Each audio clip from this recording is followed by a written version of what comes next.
Bab 3. Internet Global.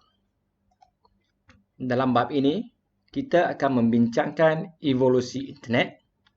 Seterusnya, saya akan membezakan di antara internet, intranet dan extranet. Seterusnya, saya akan terangkan jenis-jenis protokol internet dan menjelaskan tujuan alamat IP ataupun IP address, iaitu Internet Protocol Address, dan hubungannya kepada nama domain, itu Domain Name System. Dan seterusnya saya akan menerangkan jenis-jenis perkhidmatan internet serta membincangkan pembekal perkhidmatan internet. Internet merupakan koleksi rangkaian awam seluruh dunia yang menghubungkan berjuta-juta perniagaan, agensi kerajaan, institusi pendidikan dan individu menggunakan protokol internet atau lebih pendek iaitu IP. Perkataan internet berasal dari gabungan antara interconnection dan network. Ia merupakan network of network yang mengandungi berjuta-juta rangkaian awam ataupun rangkaian persendirian ataupun rangkaian swasta yang dihubungkan oleh teknologi elektronik, teknologi tanpa wayar ataupun teknologi satelit melalui internet protokol. Internet ini juga dikenali sebagai information superhighway yang membawa sumber maklumat dan perkhidmatan seperti dokumen-dokumen hypertext ataupun hypermedia dalam World Wide Web ataupun laman web, dan juga infrastruktur lain seperti email, pemindahan fail, chatting, conference, forum, social network dan lain-lain. Apakah pula yang dikenali sebagai intranet? Intranet ialah rangkaian komputer persendirian yang menggunakan teknologi protokol internet ataupun IP untuk berkongsi dengan mana-mana bahagian maklumat atau rangkaian sistem operasi organisasi dalam organisasi itu. Ianya sama seperti internet, kecuali ia adalah rangkaian korporat persendirian yang menyambungkan rangkaian komputer di kawasan setempat yang dikawal pencapaian oleh password, encryptions dan dilindungi oleh firewall. Apakah pula yang dikenali sebagai extranet? Extranet adalah rangkaian komputer persendirian yang menggunakan IP ataupun internet protokol untuk kegunaan organisasi dan boleh diakses ataupun dicapai dari luar organisasi.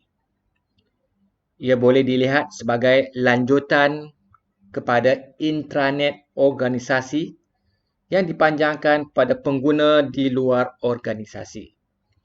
Biasanya rakan kongsi atau pembekal untuk membolehkan pertukaran data elektronik dilakukan. Ia juga menggunakan rangkaian persendirian maya untuk keselamatan serta dikawal pencapaian oleh password, encryptions dan dilindungi oleh firewall. Dalam rajah ini, kita boleh melihat bahawa intranet iaitu rangkaian korporat persendirian yang menggunakan IP berada hanya di dalam sebuah company ataupun syarikat ataupun organisasi. Capaian maklumat dan pertukaran data hanya berlaku di dalam organisasi.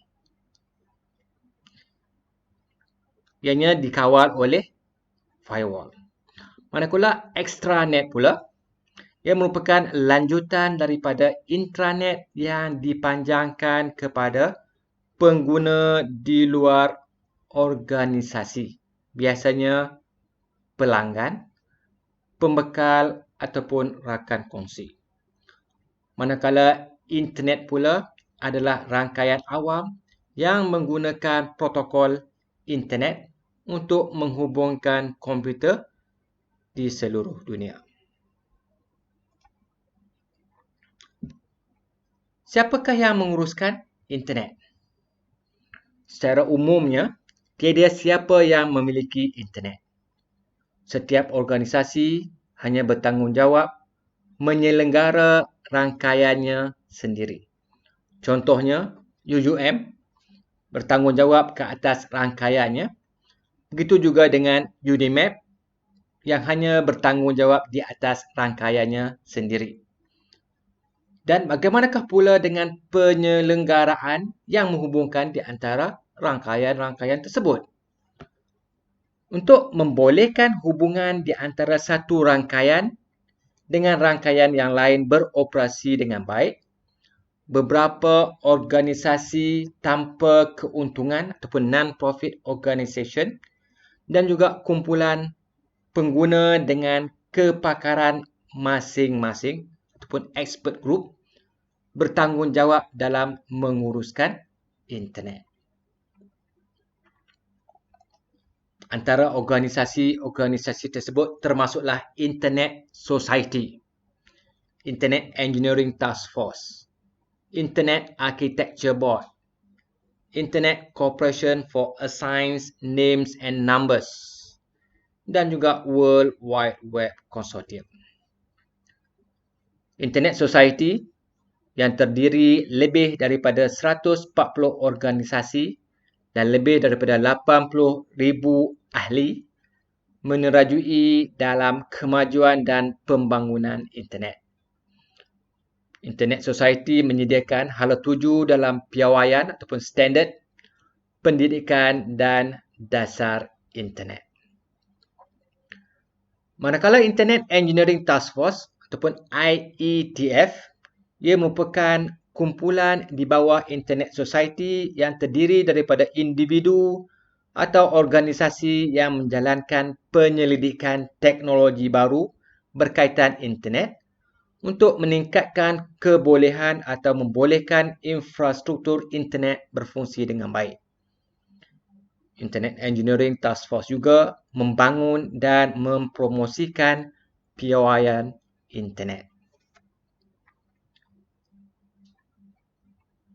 Internet Architecture Board iaitu kumpulan penasihat teknikal kepada Internet Society dan juga merupakan ahli kepada Internet Engineering Task Force membangunkan dan menyelenggara protokol yang digunakan di dalam internet. Organisasi lain termasuklah Internet Corporation for Assigned Names and Numbers, ICANN, dan juga Internet Assigned Numbers Authority, IANA, iaitu merupakan organisasi yang bertanggungjawab menguruskan Internet Domain Name System ataupun DNS dan juga pemberian alamat IP. Bagi World Wide Web Consortium ataupun W3C yang terdiri lebih daripada 400 organisasi, ia menetapkan piawaian dan membangunkan web protokol. Okey, contohnya seperti World Wide Web.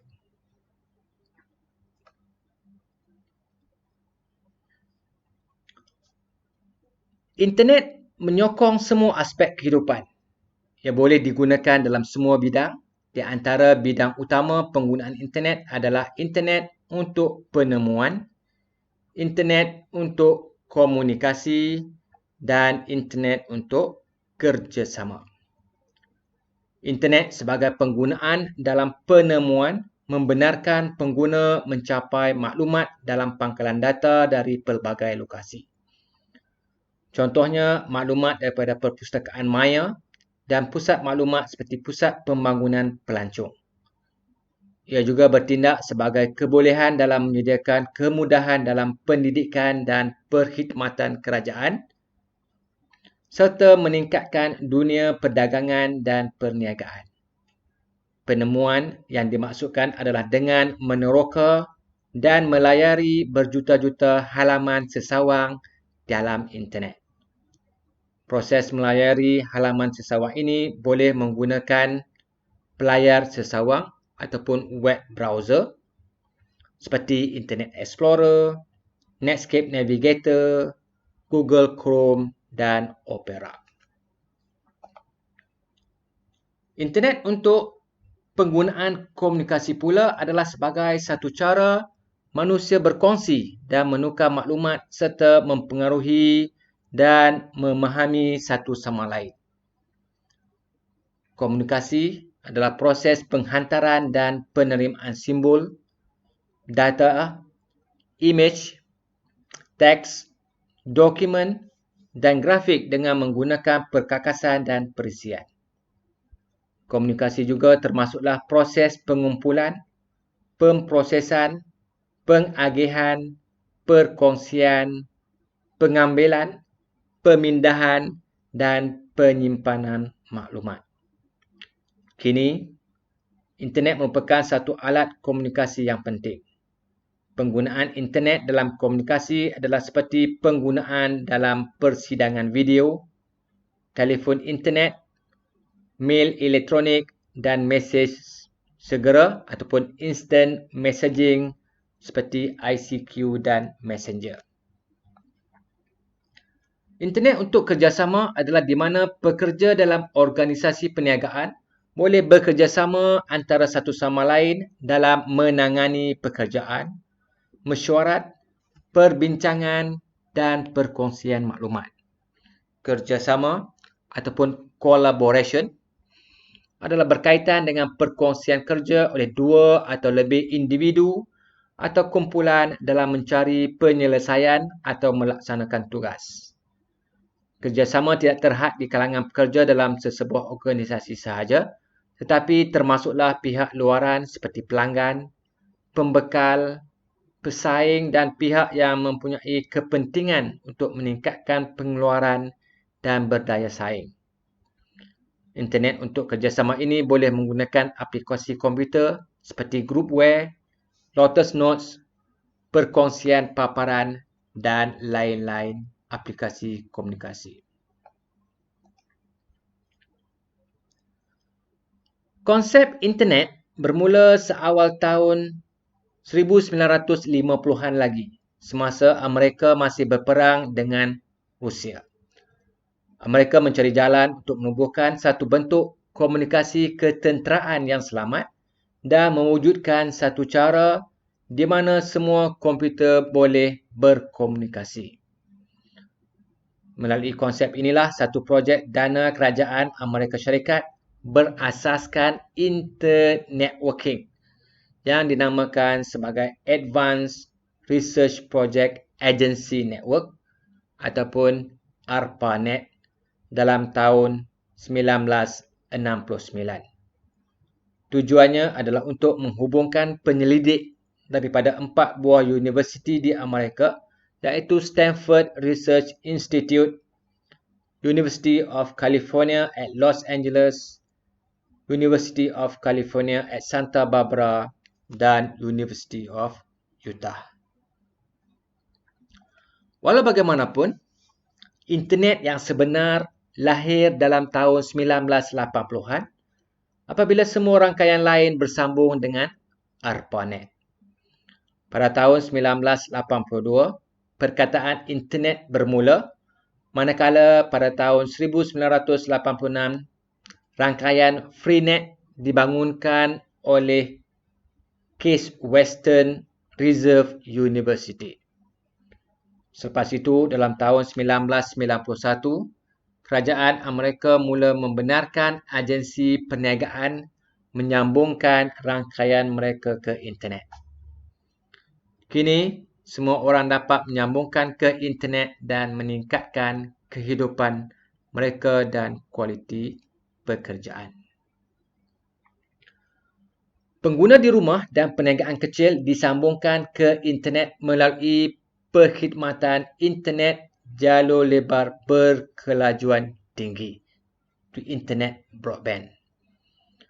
Antara perkhidmatan atau teknologi internet pada masa sekarang termasuklah menggunakan perkhidmatan internet secara kabel, menggunakan DSL iaitu Digital Subscriber Line, menggunakan Fiber to the Premises iaitu FTTP, menggunakan perkhidmatan tetap tanpa wayar, menggunakan perkhidmatan rangkaian radio selular, menggunakan Wi-Fi ataupun menggunakan perkhidmatan internet yang menggunakan satelit.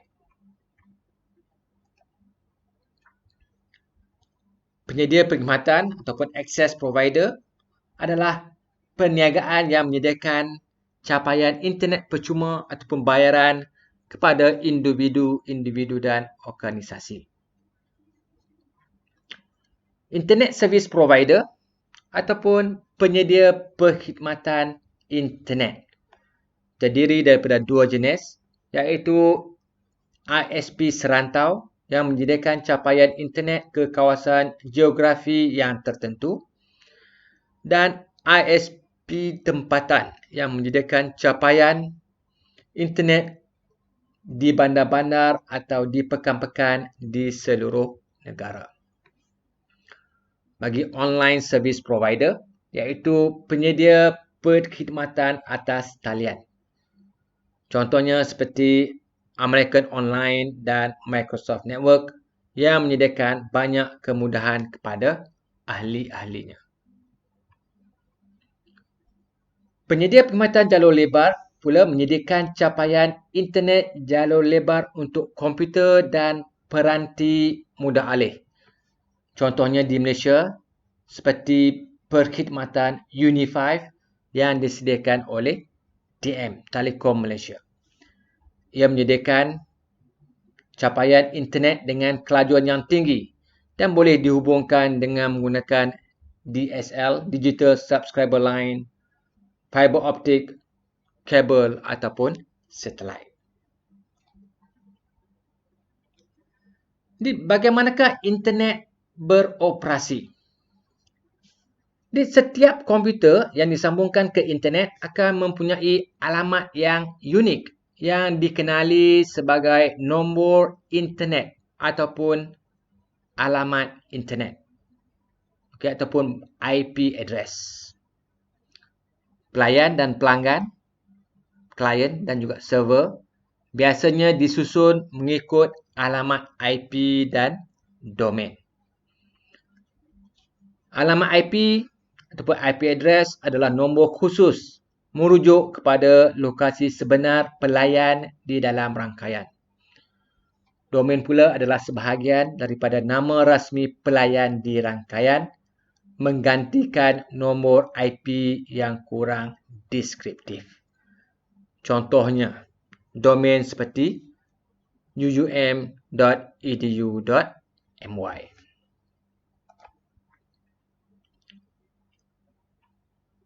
Protokol internet adalah protokol yang digunakan untuk data komunikasi melalui rangkaian internet berasaskan penukaran paket menggunakan Internet Protocol Suite yang dirujuk sebagai TCP/IP, iaitu Transmission Control Protocol Internet Protocol. IP merupakan versi pertama dalam penstrukturan alamat IP yang lebih dikenali sebagai Internet Protocol version 4 ataupun IPv4, dan terbaru adalah Internet Protocol version 6 ataupun IPv6. Setiap komputer yang dihubungkan ke internet akan mempunyai alamat yang unik yang dikenali sebagai nombor internet ataupun alamat IP. Pengguna tidak perlu mengingati nombor IP kerana ianya diwakili oleh Domain Name System ataupun DNS. Bagi Internet Protocol version 4, ia terdiri daripada 32 bit ataupun 4 byte alamat. Contohnya seperti 161.142.40.29. Ianya adalah terhad kepada 2 kuasa 32 iaitu 4,294,967,296 alamat, iaitu 4.3 bilion. Sebahagian alamat dihalang untuk kegunaan tertentu seperti untuk rangkaian persendirian dan alamat multicast iaitu sebanyak 270 juta alamat. Manakala alamat untuk rangkaian awam adalah sebanyak 18 juta alamat sahaja. Memandangkan penduduk dunia sekarang melebihi 7.5 bilion orang, maka bilangan alamat IP untuk setiap penduduk dunia tidak mencukupi. Oleh itu, kita perlu mempunyai kaedah baru untuk setiap orang bagi mencapai internet. Maka dengan ini, IPv6 diwujudkan. IPv6 terdiri daripada 128 bit, iaitu mempunyai 16 byte alamat. Bilangan alamat IPv6 adalah 2 kuasa 128 alamat, iaitu lebih daripada 340 trilion alamat.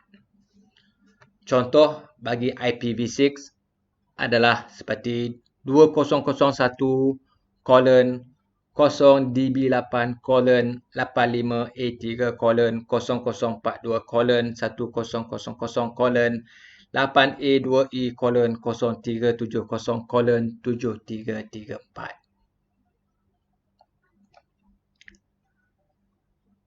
Setiap kali pengguna komputer dihubungkan ke internet, komputer akan diperuntukkan nombor pengenalan yang unik.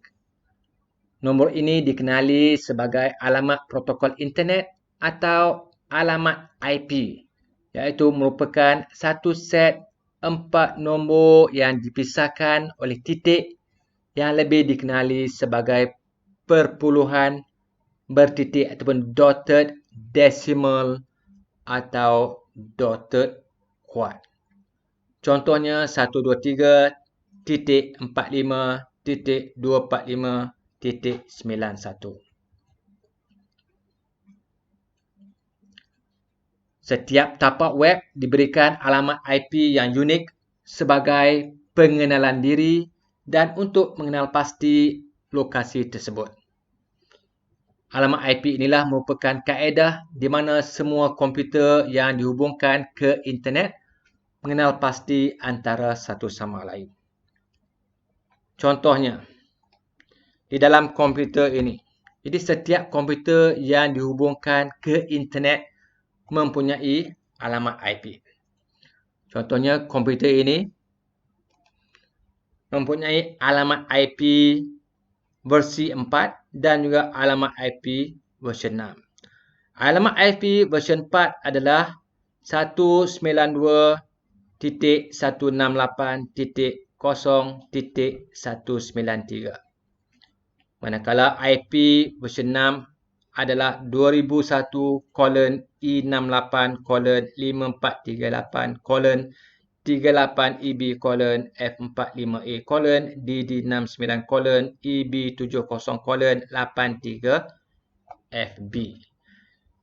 Setiap komputer juga diberikan alamat DNS ataupun pelayan DNS. Jadi apakah itu DNS? Ataupun Domain Name System. Domain Name System ataupun nama domain mengenal pasti lokasi hos berdasarkan Domain Name System. DNS adalah sistem penamaan hierarki untuk komputer, perkhidmatan atau mana-mana sumber yang disambungkan ke internet atau rangkaian persendirian. Internet Corporation for Assigned Names and Numbers (ICANN) bertanggungjawab bagi pengurusan DNS dan juga peruntukan alamat IP. DNS membolehkan untuk penetapan nama-nama domain untuk kumpulan pengguna internet dengan cara yang lebih bermakna. Ia menterjemahkan nama hos komputer ke alamat IP, iaitu menyediakan pemetaan antara alamat IP dan nama hos. Nama-nama domain internet adalah lebih mudah diingati berbanding alamat IP.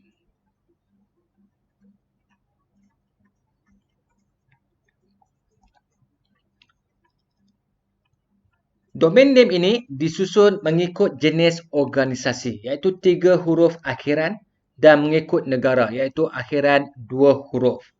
Contohnya, www.iana.org yang diterjemahkan nama domain ke 192.0.32.8. Akhiran selepas titik seperti .com atau .edu ini dikenali sebagai top level domain.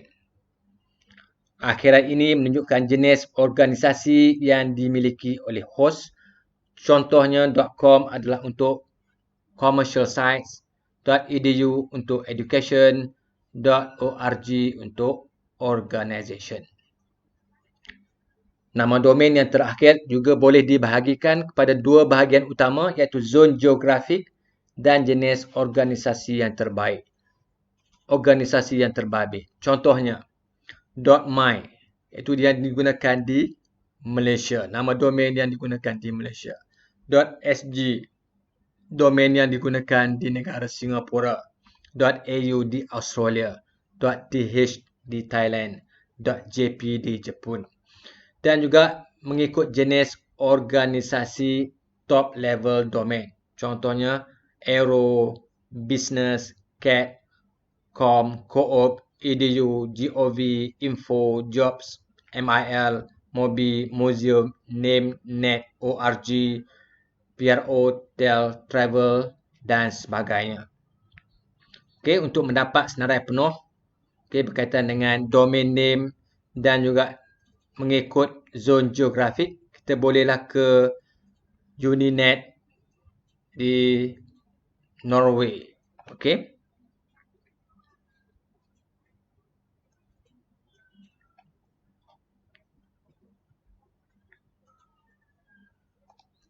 Di dalam laman web ini, ia menunjukkan semua top level domain dan juga top level domain mengikut negara. Okey. Ini adalah senarai top level domain untuk negara. Ini juga termasuklah dengan tulisan ataupun huruf yang bukan daripada English letter. Contohnya seperti bahasa Korea, bahasa Thai, India, Jepun, bahasa Arab ataupun Jawi dan sebagainya. Dan ini adalah merupakan senarai generik, senarai umum top level domain.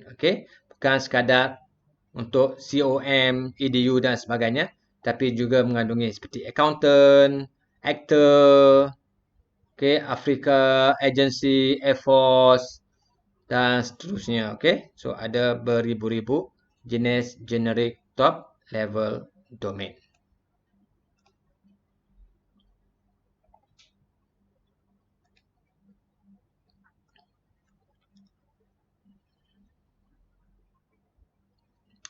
Di alamat IP ataupun IP address adalah nombor unik untuk mengenal pasti setiap komputer atau peranti yang disambungkan ke internet. Nama domain adalah versi teks untuk alamat IP, itu yang mengandungi top level domain.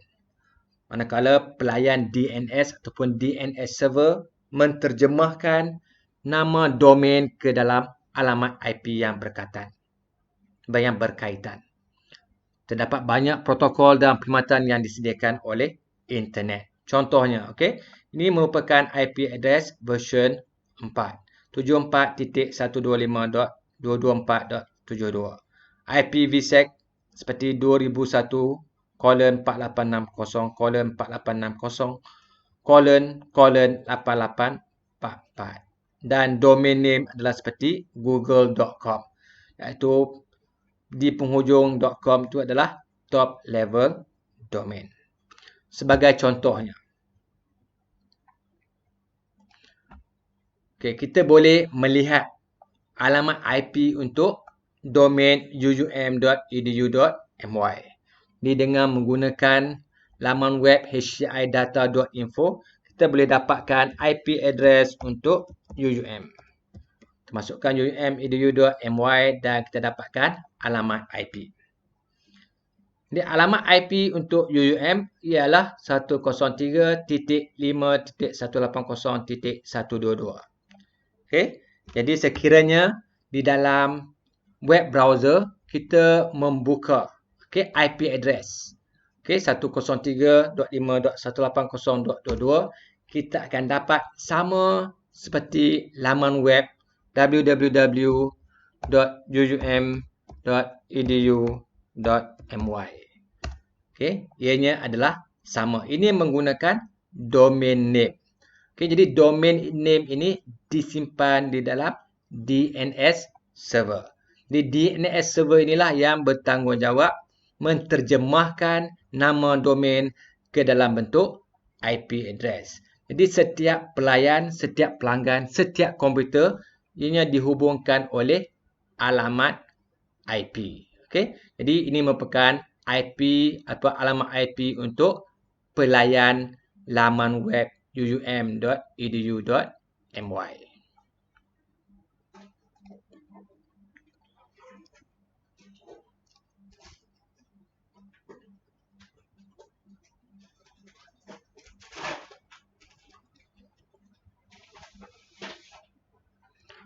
Seterusnya, apakah protokol? Protokol adalah satu set garis panduan atau peraturan ataupun undang-undang. Protokol komunikasi adalah huraian rasmi berkaitan dengan bentuk mesej dan undang-undang berkaitan penukaran mesej tersebut. Ia juga adalah satu bentuk yang dipersetujui bagi pemindahan data antara dua peranti. Contoh-contoh protokol adalah seperti Hypertext Transfer Protocol, HTTP, Internet Protocol, IP, File Transfer Protocol, FTP, Telnet, Simple Mail Transfer Protocol, Post Office Protocol, IMAP, Network News File Transfer Protocol, Transmission Control Protocol yang selalunya digunakan bersama-sama dengan Internet Protocol. HTTP bermaksud Hypertext Transfer Protocol. Ia adalah protokol ataupun set peraturan yang membolehkan fail yang akan dipindahkan dari komputer menjadi host laman web ataupun web server ataupun pelayan supaya kita boleh melihat laman web pada komputer menggunakan browser ataupun player web. Contohnya http://www.uum.edu.my. Jadi setiap web browser ataupun player web kita perlu menghubungkan menggunakan HTTP. Jadi setiap di depan ni dia ada protokol HTTP. Dan ada satu lagi ianya dihubungkan oleh HTTPS. Okey, contohnya HTTPS untuk bank, CIMB clicks. Okey. CIMB clicks, clicks.com.my. Okey, jadi di hadapannya dia ada S. S bermaksud secure, Hypertext Transfer Protocol. Ini yang dikatakan sebagai protokol HTTP.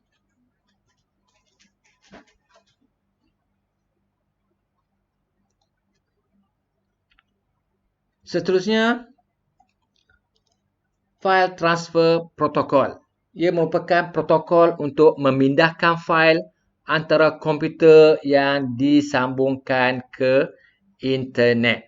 Okey, contohnya fail yang kita gunakan di dalam online learning. Okey. So dalam online learning, okey, fail yang kamu download. Okey. Contohnya saya pergi ke stid kumpulan A dan di dalam ini dia mengandungi fail-fail. Contohnya apabila kamu download fail ini ya ke jadual kuliah. So bila ianya dikeluarkan, dia menggunakan protokol file transfer protocol. Okey. Jadi contohnya yang lain seperti saya download format muka depan tugasan. Apabila saya klik ini, dia akan bertanya, okey, dekat mana kita nak download file ini. Jadi dengan untuk download file ini, dia menggunakan protokol file transfer protocol.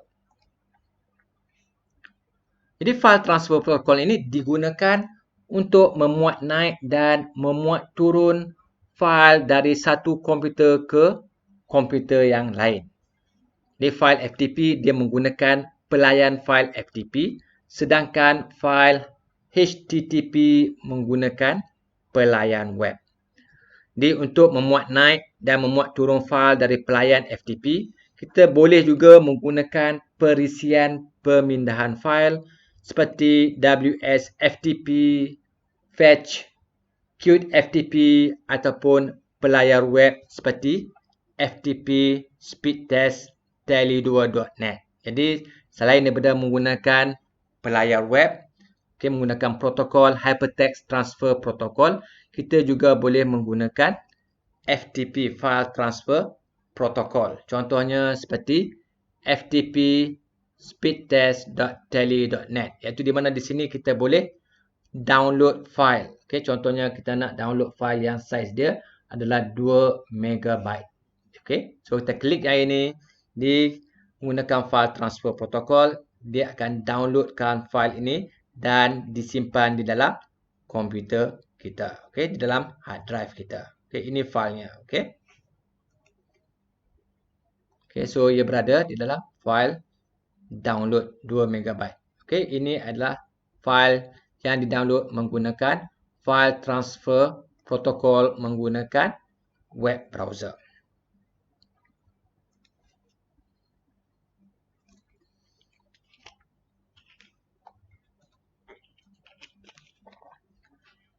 Telnet. Telnet merupakan protokol untuk menyambung ke komputer jauh dan juga perkhidmatan Transmission Control Protocol Internet Protocol yang dilaksanakan pada komputer jauh untuk membolehkan ia diakses kepada komputer lain. Telnet membolehkan hubungan masa nyata antara pengguna dan komputer jauh.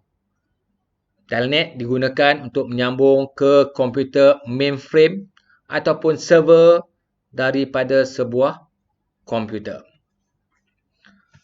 Aplikasi Telnet Client dilaksanakan pada komputer kita, kemudian menghubungkan kepada aplikasi Telnet server pada komputer jauh. Telnet membolehkan untuk mengawal komputer jauh ataupun server dengan komputer anda dan memanipulasikan fail dan data pada pelayan seolah-olah pelayan adalah komputer anda sendiri. Secara ringkasnya, sebagai contoh, katakan anda terlupa membawa fail tugasan anda ke bilik kuliah dan fail itu disimpan di komputer di rumah. Jadi dengan menyuruh seseorang di rumah untuk membuka komputer kamu di rumah dan kamu boleh mencapai dengan menggunakan komputer di pejabat dengan menggunakan protokol Telnet. Jadi pengguna yang mahu log masuk ke komputer jauh memerlukan account host ataupun nama domain ataupun alamat IP komputer yang disambungkan menggunakan Telnet. Maklumat log masuk, tu nama log masuk ataupun ID dan juga password ataupun kata laluan selalunya diperlukan dalam menggunakan Telnet. Contohnya, pada masa dahulu, pada tahun 2002, untuk mencapai sistem perpustakaan UUM, kita menggunakan Telnet. Contohnya, kita Telnet lintas.uum.edu.my dan ini yang kita akan dapat. Okey, iaitu aplikasi yang menunjukkan antarmuka Perpustakaan Sultanan Bahiyah. Okey, contohnya kalau kita nak lihat library katalog, kita akan tekan 1 dan enter. Jadi dia sistem akan memaparkan katalog perpustakaan. Okey, ini yang menggunakan Telnet lintas.uum.edu.my.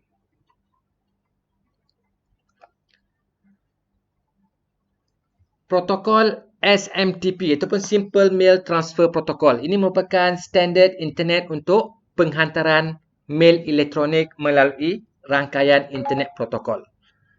SMTP digunakan oleh aplikasi mail pelanggan untuk pengangkutan mail keluar ke mail server dan menggunakan TCP ataupun Transmission Control Protocol port 25.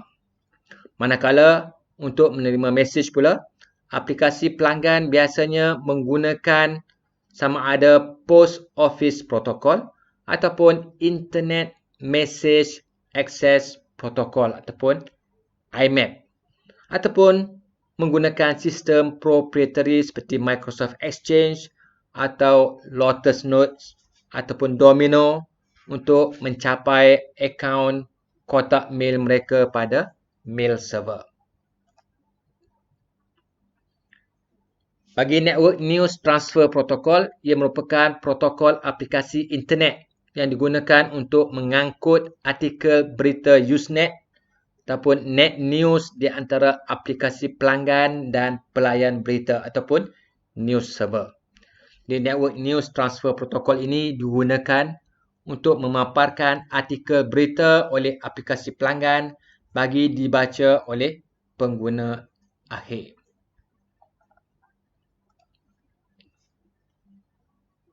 Terdapat banyak perkhidmatan yang ditawarkan oleh internet. Di antaranya melayari laman web. Jadi perkhidmatan melayari laman web ini membolehkan pengguna untuk melayari maklumat dan mengemudi ataupun navigate melalui pautan ataupun links. Perkhidmatan internet juga membolehkan pengguna membuat pemindahan fail seperti menggunakan program ataupun protokol File Transfer Protocol FTP di mana pengguna boleh menyalin fail atau memindahkan fail dari satu komputer kepada komputer yang lain. Dengan menggunakan perkhidmatan internet juga, pengguna boleh membuat login secara jauh, iaitu dengan membolehkan pengguna untuk log masuk ke dalam akaun mereka dari mana-mana lokasi selagi mereka mempunyai capaian internet seperti menggunakan protokol Telnet. Perkhidmatan internet yang menyediakan email iaitu membolehkan pengguna menulis, menghantar dan menerima email melalui medium elektronik. Perkhidmatan news iaitu membolehkan pengguna untuk bertukar-tukar maklumat dan idea di kawasan tertentu. Perkhidmatan chatting iaitu membolehkan pengguna untuk berbual ataupun berkomunikasi dalam talian secara interaktif. Perkhidmatan instant messaging iaitu mesej teks segera di kalangan pengguna internet. Internet telefoni iaitu komunikasi suara dan video yang menggunakan internet ataupun menggunakan voice over IP address. Blogs iaitu jurnal peribadi yang dipaparkan pada laman web. Perkhidmatan podcast iaitu klip audio atau video yang disiarkan di internet. Perkhidmatan social network iaitu laman web untuk berkongsi maklumat di antara rakan-rakan dan keluarga. Perkhidmatan wiki ataupun Wikipedia itu laman web kolaboratif yang mengandungi ensiklopedia. Internet forum Itu papan mesej untuk perbincangan kumpulan berasaskan internet. Internet fax, iaitu menghantar dokumen dalam talian menggunakan internet. Streaming audio dan video, yang membolehkan pengguna untuk mendengar dan menonton audio dan video serta-merta dari pelayan tanpa menunggu keseluruhan dokumen untuk dimuat turun. Dan real-time audio dan video, iaitu untuk mendapat sumber audio dan video dalam talian pada masa sebenar.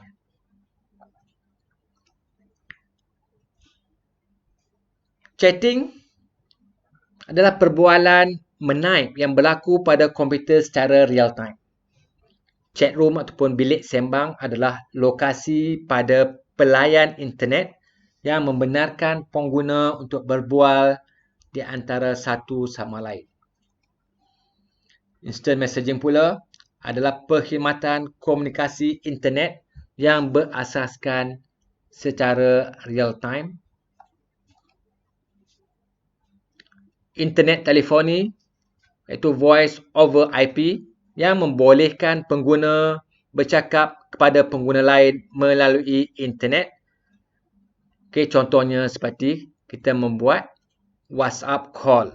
Okey, ia menggunakan protokol voice over IP, iaitu internet telefoni. Blogs ataupun weblog merupakan jurnal peribadi yang dipost ke laman web. Blog biasanya ditulis oleh seorang individu ataupun satu pengarang dengan memaparkan penulisan, deskripsi atau bahan lain seperti grafik atau video yang berbentuk personal. Pembaca selalunya boleh komen tetapi tidak boleh edit blog tersebut. Dan juga blog juga boleh mempunyai pautan keluar dari blog. Selalunya turutan di dalam blog adalah mengikut masa, iaitu mulai dari yang terkini. Walau bagaimanapun kita boleh settings, mengikut kesesuaian. Vlog ataupun video log pula merupakan sebuah jurnal peribadi yang menggunakan video sebagai kandungan utama. Contoh laman web untuk blog adalah seperti blogger.com, livejournal.com, Tumblr, WordPress dan sebagainya. Okey, contohnya laman web untuk blog seperti http://www.faizalfredly.com yang mengandungi blog. Podcast pula merupakan gabungan dari broadcasting dan iPods, iaitu satu klip audio atau kandungan video yang disiarkan di internet menggunakan audio dan video yang dimanfaatkan. Contohnya seperti MP3 dan MP4. Kandungan podcast terdiri daripada radio, ataupun buku audio, majalah dan program pendidikan. Social networking pula merupakan satu cara di mana orang menggunakan internet untuk berkomunikasi dan berkongsi maklumat di kalangan rakan-rakan terdekat mereka dan bertemu serta berhubung dengan orang lain melalui kepentingan bersama, contohnya hobi, pengalaman ataupun melalui rakan-rakan. Contoh social networking website adalah seperti Facebook, Google+, Tumblr, Twitter, MySpace, Ning dan juga Friendster. Internet forum atau papan mesej ataupun message board merupakan tempat perbincangan atas talian. Ia bermula daripada papan buletin tradisional. Internet forum mengandungi aplikasi web dan aplikasi kerjasama di antara pengguna. Ianya digunakan untuk perbincangan di antara dua atau lebih ramai pengguna berdasarkan minat. Contohnya, internet forum mengikut kategori seperti games dan animasi boleh didapati daripada gaya online. Run Escape, contohnya berbincang mengenai video game.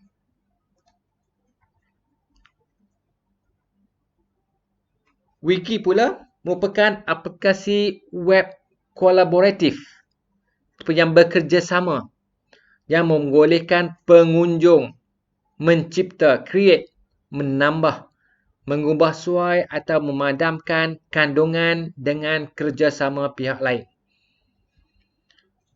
Ia berfungsi dengan tujuan yang berbeza, termasuklah ensiklopedia ataupun pengurusan pengetahuan, mengambil nota, laman web komuniti dan intranet. Dalam wiki, terdapat ramai pengarang ataupun penyumbang ataupun kontributor yang boleh edit kemasukan ataupun entry. Dan struktur wiki ini ditentukan oleh kandungan dan juga pengguna. Wiki adalah berbentuk objektif dan pautannya boleh sama ada di dalam dokumen tersebut sendiri ataupun di luar daripada dokumen ataupun di luar daripada website. Contohnya seperti Wikipedia yang mengandungi 18 juta artikel, About US.org 17 juta artikel, Wikimedia 13 juta, Wiktionary, Wikianswer, Wikibooks, Wikiquote, OpenStreetMap dan juga Metabase.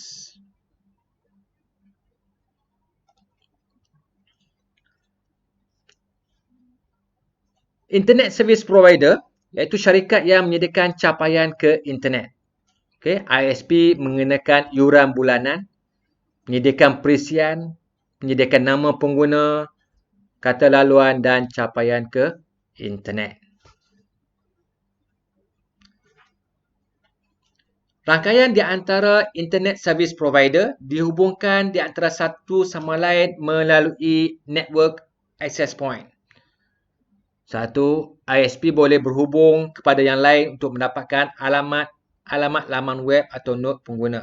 Contoh ISP di Malaysia termasuklah seperti TM, Streamic, Uni5, Jaring, Maxis, Celcom, AZ, P1, Penang Phone, Redtone, Time, Max dan sebagainya.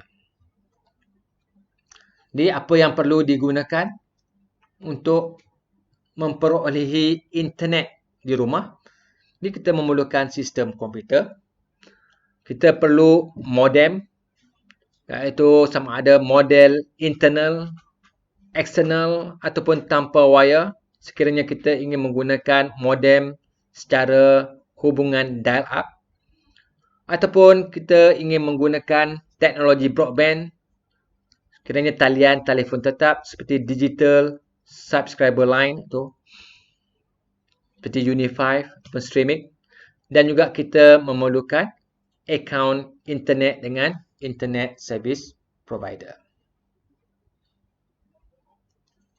Okey, sekian untuk bab 3 Global Internet.